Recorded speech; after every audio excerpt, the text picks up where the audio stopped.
Welcome everyone to Thursday's Conversations with As If by Magic. I'm happy to be here with you. Thank you for joining.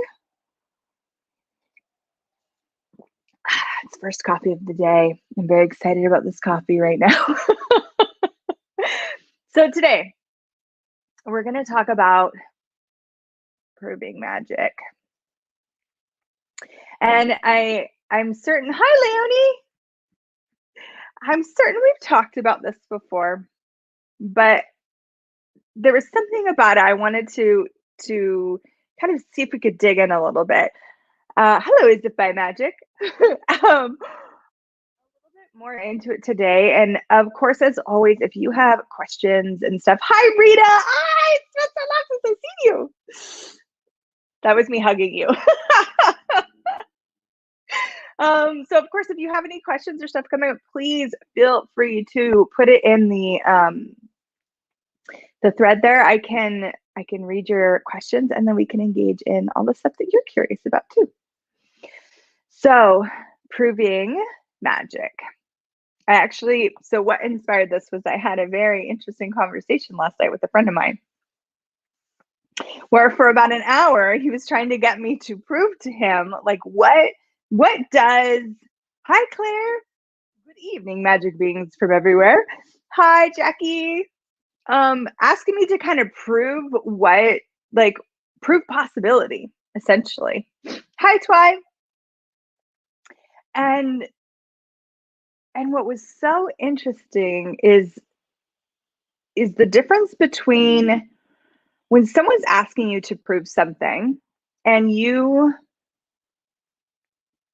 don't have the need to deliver that proof, or when you get locked into the place where you start to try and prove anything, but including magic or the magic that you are, the magic that you know. So how many of you have actually been put in that situation and maybe not even acknowledged it?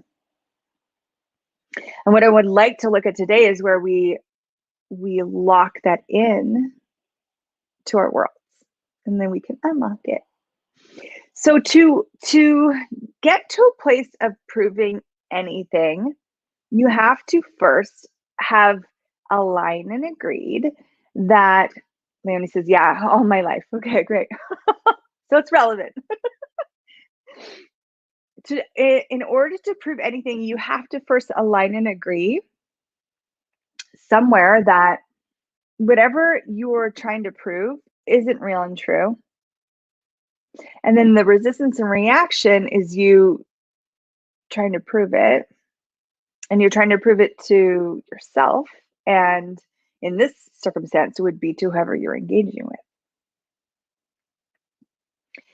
So how many of you have aligned and agreed or resisted and reacted to the disbelief, the doubt, and the negation of magic or your magic?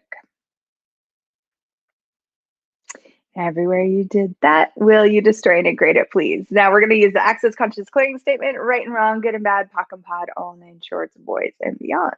If you're new to Access Consciousness or the Clearing Statement or the weird words I just said, please check out theclearingstatement.com or Access Consciousness for more information on that. As If by Magic, within As If by Magic, we use the Access Consciousness tools to change anything and everything. And that's one of the tools is the clearing statement. So here we go. Oh, thank you, Leonie. Thank you.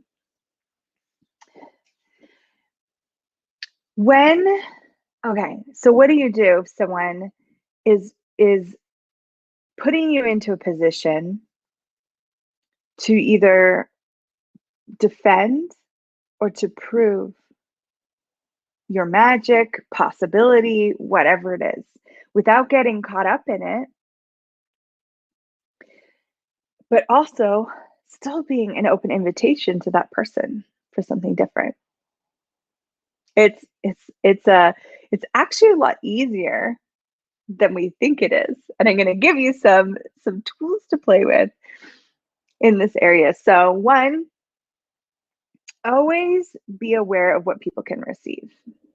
So a lot of people will not be able to receive the awareness and the acknowledgement of magic. Now that's changing, and I see it more and more in the world, and it makes me so excited. I'm hearing advertisements for, like, in my local area for like music lessons, and they're talking about everyone has magic inside them, and we want to help unleash that magic through song, and just all this cool stuff, right? And so it's totally changing, and you will still come across people that cannot receive it. So if they cannot receive it, then what is the value of going into the arena? Think of, like, your boxing match and defending your point of view, or getting into the place of proving. And so proving could look like, well, this happened and this is something that occurred, and I was there, experienced it myself, I know it's true. You have just entered into the game, and to enter that game, you have to first, somewhere, you plant your own little seed of doubt in all of those circumstances. So the harder you go to prove it, the more you're locking yourself into this place of no possibility. Yep, sounds familiar. Excellent. And I'd like to invite you to look at, where are you doing that with even yourself? So I know a lot of people, so there's a difference. There's, like, we know about teleportation, levitation, transmigration, all of these different possibilities in the world, right? And I remember actually being on a call. I had zoomed in. People were doing a bars exchange. I had zoomed in with them, and we were talking about it as if I'm magic. And one girl, I said, if you could get anything out of this, what would it be? And she said, show me how to walk through a wall. And I'm like, that's a cool ask. Why do you want to walk through a wall? So then she could prove to herself that magic exists. Okay, cool. So if that's her point of view, will she ever walk through a wall? No, because you can't prove magic, and she has to first have decided it's not true, that she couldn't walk through a wall. So if she has, so your point of view creates your reality. So if her point of view is, I can't walk through a wall, prove to me that I can walk through a wall, she's never going to arrive. And have you ever noticed that when people are in that prove it to me, that you most never actually arrive to a place where they fully receive? They might at some point, with enough fight, align and agree to some aspect of what you're saying, but it's very different than just totally receiving that possibility. So how many of you have been trying to prove to yourself that magic exists, or that you have magical capacities? And in that desire to prove, you've locked yourself out of that exact capacity that you're hoping to engage with. Claire says, prove it to me, bitch.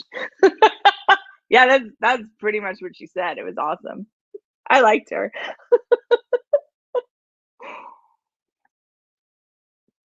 Leonie says, oops, I just got aware that I do that proving with the universe. Yeah. And Twyla says, yes, because there's so many walls and conclusions. Absolutely. Hi, Happy. Hello. Happy to have you here. Yeah, and that's a great, Leonie, thanks for bringing that up. Actually, I was just having a conversation with someone the other day, and they were like, they were using what they were creating in their life as proof that the universe hates them.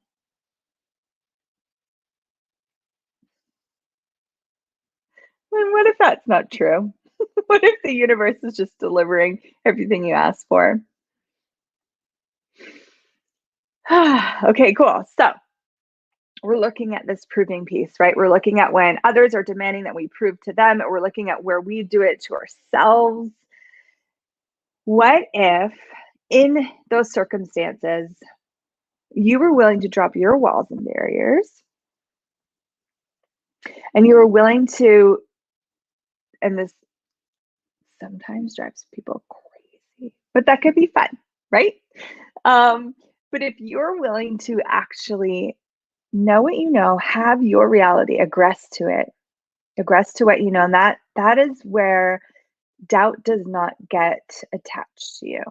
When you can aggress to what you know. And in that so you aggress to what you know, and you have total barriers lowered, and then you just keep asking, what possibility can they receive?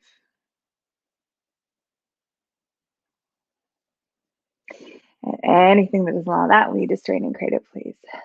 Right, wrong, good and bad, POC and POD, all nine shorts, boys and beyonds. Now I want you to aggress is like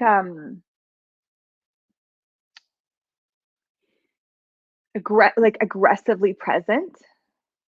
So to be so aggressive can, and this is not in the context that I'm using, aggressive can be like someone could say they're rough, or they're being aggressive, like they were really in your face with something, right? But it's that like total presence.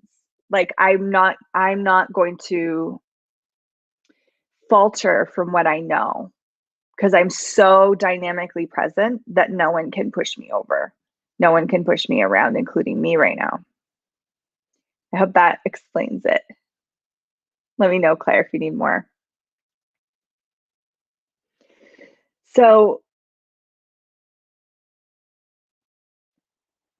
when you aggress to what you know, when you're really present with what you know and what's true for you, with barriers down and with that open, oh yay, and with just that open possibility, you are being an invitation and you are planting seeds of possibility with that person that might sprout into magical trees one day, and it might not. and it doesn't really matter, because they have their own journey to go on, right? But what is most relevant is that you don't get locked into that trap, or you don't have to get into that arena to have that fight to defend something or to prove something. And so to remember that every time you go to prove something, you've decided that it's not true. So if you go to prove someone I am magic, you have now planted yourself with a seed of doubt that maybe you're not magic. Yeah, just want that to sink in for a minute. So now let's look at this when you do this with yourself. What else is possible? So when you say you're looking to change something, you want to change your financial reality, your revenue streams. Hi, Jess. Oh, that's okay. You're late, but you're never late.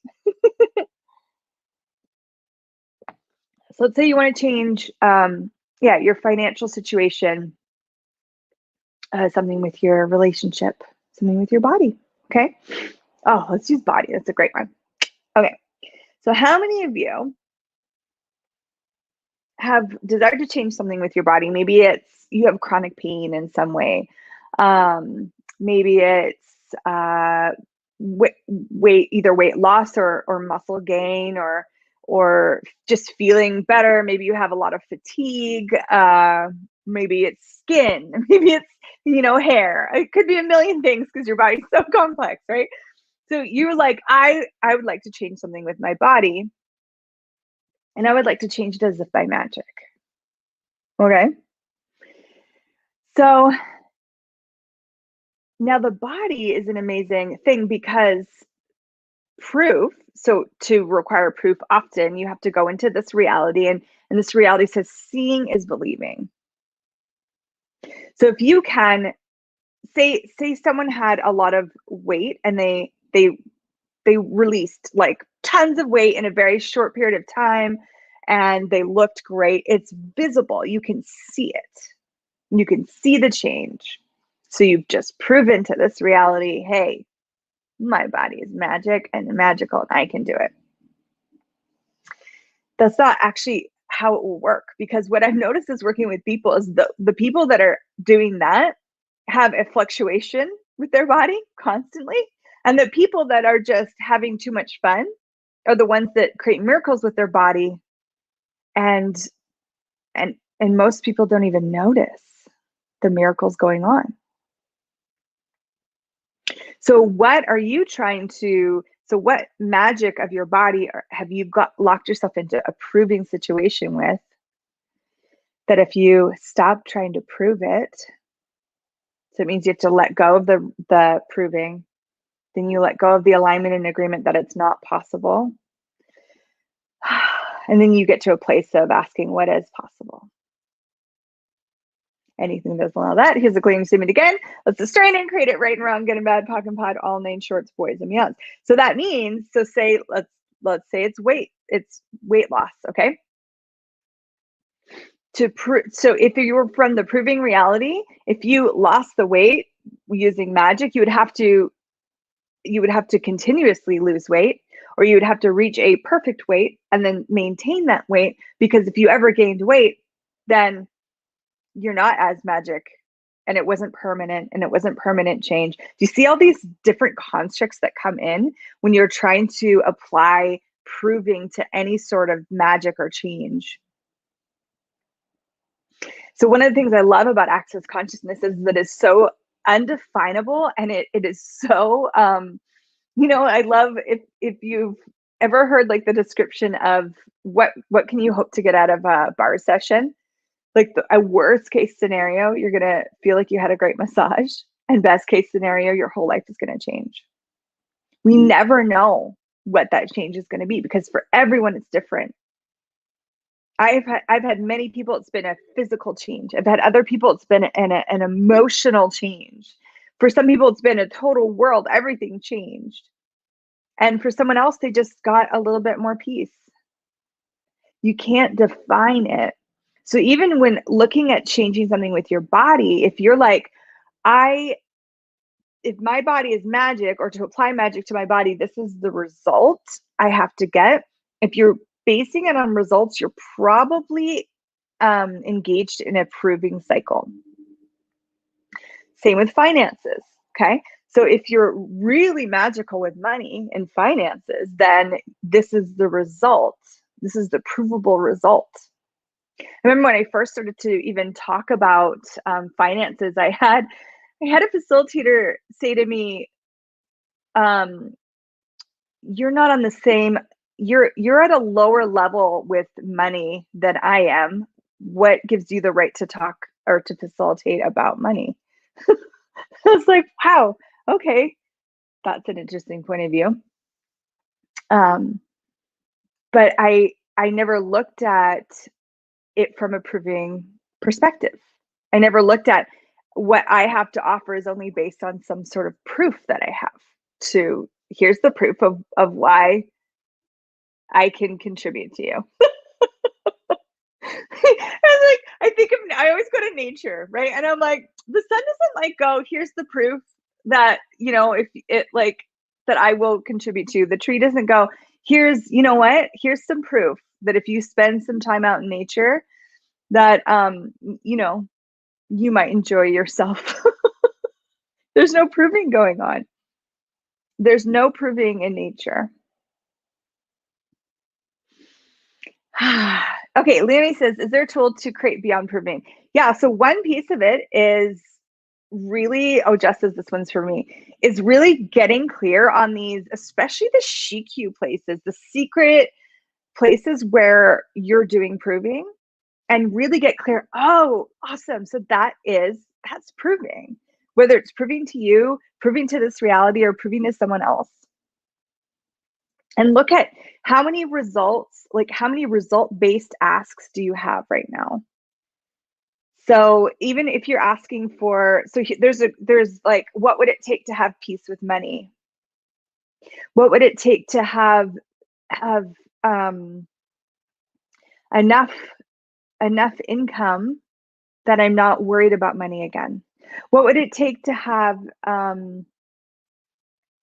so much money that I could create the things that I desire to create in the world? Okay, those are really open questions. There's no result and there's no time on it. Now, here's a result based. Okay, so what would it take for $10,000 to show up in my bank account by Friday as if by magic? What happens if it doesn't show up? Does that mean I'm not magic? Does it mean the universe hates me? Does it mean I pissed off the leprechauns? What does it mean? When people ask to go to to like an access class, right? They're like, I'm going to Maestro this year, or I'm going to like whatever it is, a 7-day. And they're like, that's it. And it's a result base. And if they don't, and I've heard people talk. I'm a listener. I love listening to conversations. And it's been like, oh, you didn't, I didn't see you at Maestro. And there's this like, yeah, I failed energy. There's this, I failed at something. And there's this point of view of like, well, I guess you just didn't choose it. That's all just an interesting point of view. That's just an interesting point of view, guys. Please don't let people put you into that position of doubt or defense or proving. Okay. So if you were like, I'm going to this class. Okay. So Jess is it. Okay. We got a real life example. Yes. But I really want to be at Monica's Talk to the Edges class. Okay, cool. So ask for it. What would it take? What could I choose? Ask for it. And it may show up as if by magic. And this particular class at this particular time with this particular facilitator may not. But if there was no result that you had to have, then you're open to any and all possibilities. So what might occur is if this class doesn't end up being the one that you attend, the next class with Monica or whatever maybe ends up being even greater and the class that matches you and what you're asking for. And it might be this one. But the proving piece comes in is when if you don't get this result, then this means this. And especially when it's somewhere in the back of your mind and you're not even aware of it, that's where it like gets you the most. So if this doesn't happen, or if this does happen, it means something. There's proving going on. But if you're like, oh my God, I would love to be at this class, I have this sense of like, oh, my whole world's going to change and I'm going to receive more of me and blah, blah, blah, like whatever it is that's showing up, you perceive that energy. Universe, I'll have this. I'm willing to do whatever it takes. Show me the way. You use the tools, and the tools are brilliant. The tools work. But if there's a proving piece in there, then you've set yourself up for either a lot of hard work or you've set yourself up to fail because you only prove that which you don't believe. So if you don't actually believe that you're going to attend that class, if you've already decided somewhere, I'm probably never going to get the money, I'm probably never going to get the time off work, or my partner will never say it's okay. If you've decided that somewhere, then you have to work against that decision. You're fighting it. And you're using proving to overcome it. But if you just eliminate it, then you're just playing in the possibility. So Leonie, yeah, first thing, the first tool is to really actually just get aware of where you're choosing it and where you've locked into the proving piece. Especially those little cheeky places. And then the next piece is to ask everything I align and agreed with. So what you're clearing out is the doubt that's creating you to go to proving.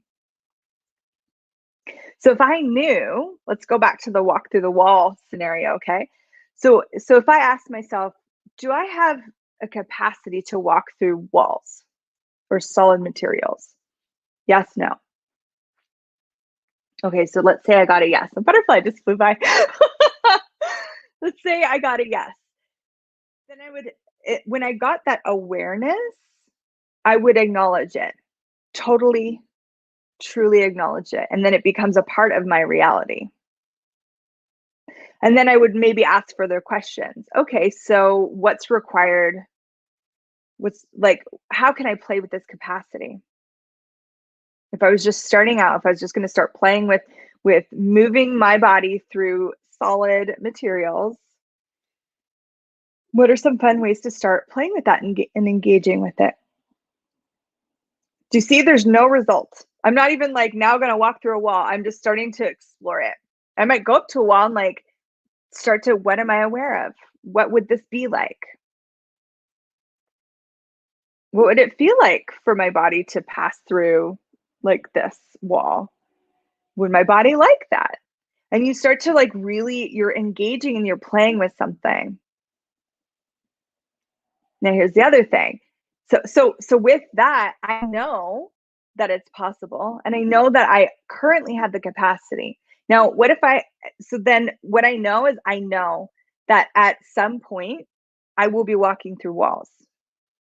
It's done. It's a done deal. I don't know that the timeline doesn't matter. The how doesn't matter. It's done because I asked the question, I got the awareness, and I aggress to that knowing. I do not let doubt creep in. Okay. And then there's that engagement and that playing with it. And you don't have any time, you don't have any exact result, and you don't even expect it to look the way that you think it's going to look. Because you might think what it looks like to walk through a wall is what you've seen on TV, and it might actually be completely and utterly different. You have to give up all points of view. Yeah. So then there's no proving in it. It's an exploration of possibility. Now, if I was like, can I walk through walls? And I got a no, but I wanted it to be a yes, or I decided I can do anything without actually even asking a question. I can do anything and I will show it to you and I will figure this out. Somewhere here, I have decided that I actually can't, or that I probably can't, which is kind of the same thing. So I'm fighting this. I'm fighting myself. Jess says, my mind gets in the way so much. Stop computing. Yeah. And that's part of what your mind's job is to compute, is to do the proving, is to it tells you everything that is possible from this reality's perspective. And so if you're basing your life on that, then those are the rules that you have to either align and agree with or resist and react to. So going beyond proving, part of that is actually going beyond this reality.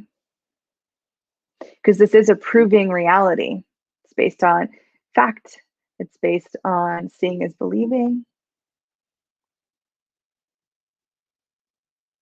You're not always going to see the magic. And others are not always going to see the magic that you be. That doesn't mean it doesn't exist. It's actually more real to me than what I can see. How many of you have even had that with people? You know, you see what they're choosing or who they're being, and you know they're actually far greater than that. And I choose to aggress to what I know is the far greater, but I don't cut off my awareness of how they're functioning. Used to. I don't do that anymore. I have all of it. So you go and you start to get a sense of all these places where you're proving, and then you go through everywhere. So everywhere you could just run some proving clearings, But you could also go to, so what did I align and agree with? Or everything. You don't even have to cognate that much. You could say everything I aligned and agreed with that is holding this proving in place. I just strain and create it now. Right, wrong, good and bad, POC and POD, all names, shorts, boys, vans, because you actually align and agree with the doubt, and you align and agree with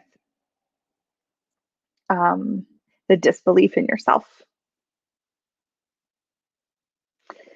And I think we came and did what we came here to do. Thank you, everyone.